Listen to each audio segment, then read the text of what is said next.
आजादी जब हुई थी उस वक्त मुसलमानों की तादाद सरकारी नौकरियों में लगभग 34% हुआ करती थी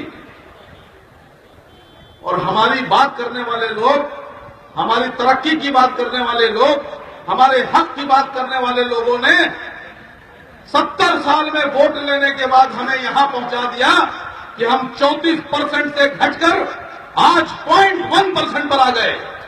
इसके लिए जिम्मेदार वो लोग हैं जिन्होंने हमसे झूठे वादे किए।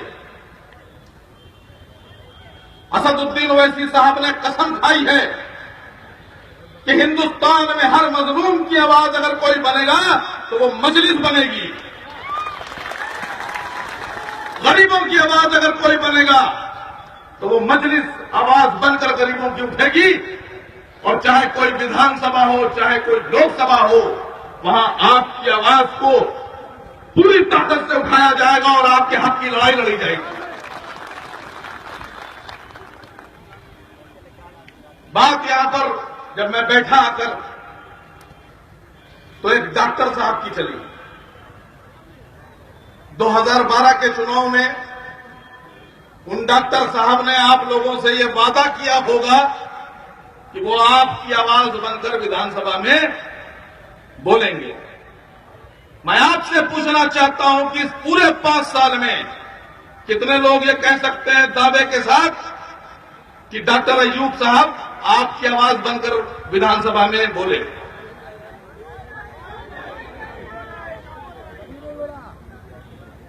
मैं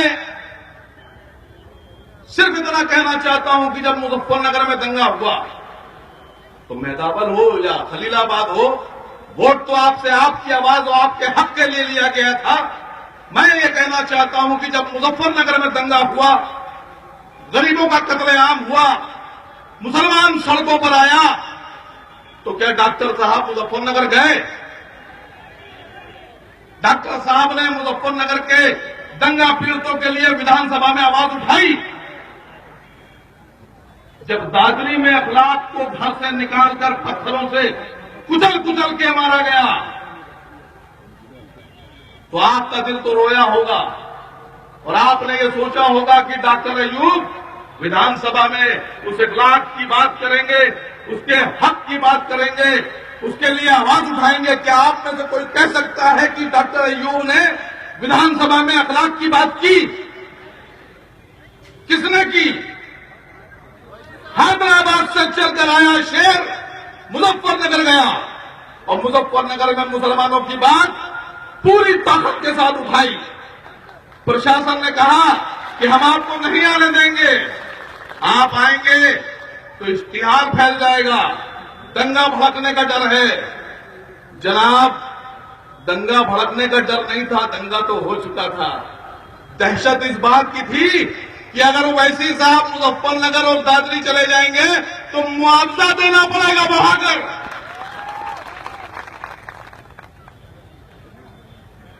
मैं जिन ओवैसी साहब की बात कर रहा हूं, इन ओवैसी साहब पर कट्टरपंथ का आरोप लगाते हैं लोग।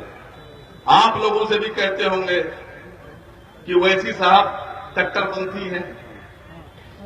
तो मैं ओवैसी साहब के बारे में एक और बात बता दूं कि जब उत्तरांचल में अल्लाह की तरफ से एक कहर नाजिल हुआ और हम सब कांप गए, तो उस वक्त यही ओवैसी साहब थे जिन्होंने उत्तरांचल जाकर करोड़ों रुपए की दवाएं, कपड़े और खाना लेकर पहुंचे और वहां मदद की।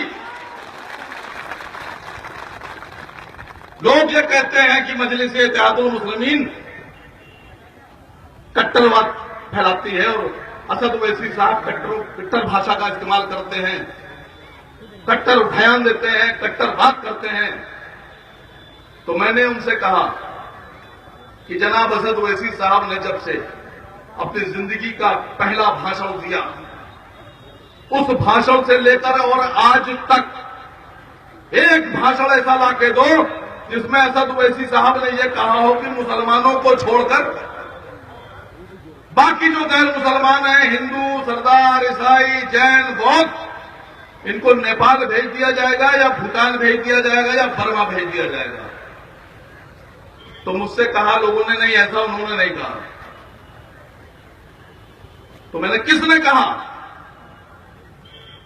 तो बोले गिरिराज सिंह, योगी आदित्यनाथ, साध्वी प्राची, साध्वी कम्बरा, तोगड़िया, साक्षी महाराज, ये लोग अक्सर कहते हैं कि मुसलमानों को पाकिस्तान भगा दो, मुसलमानों को पाकिस्तान भेज दो, यहां नहीं रहना है।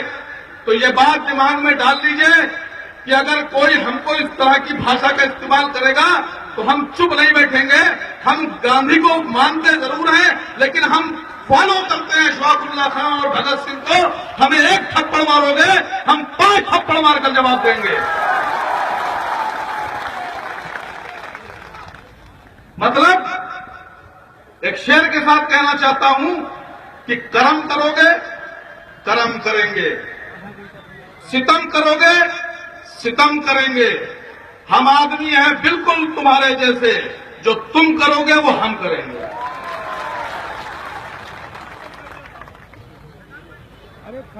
वक्त बहुत है, बहुत कम है, और जनाब अध्यक्ष जी को जाना भी है, तो आपसे गुजारिश करने आया हूं कि पतंग पर मोहर लगा के जनाब ताबिश खान साहब को जिताकर भेजें।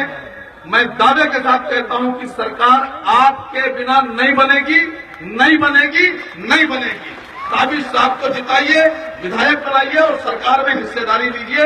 इसी के साथ मैं अपनी बात खत्म करता हूं। अस्सलाम वालेकुम, खुदा हाफिज।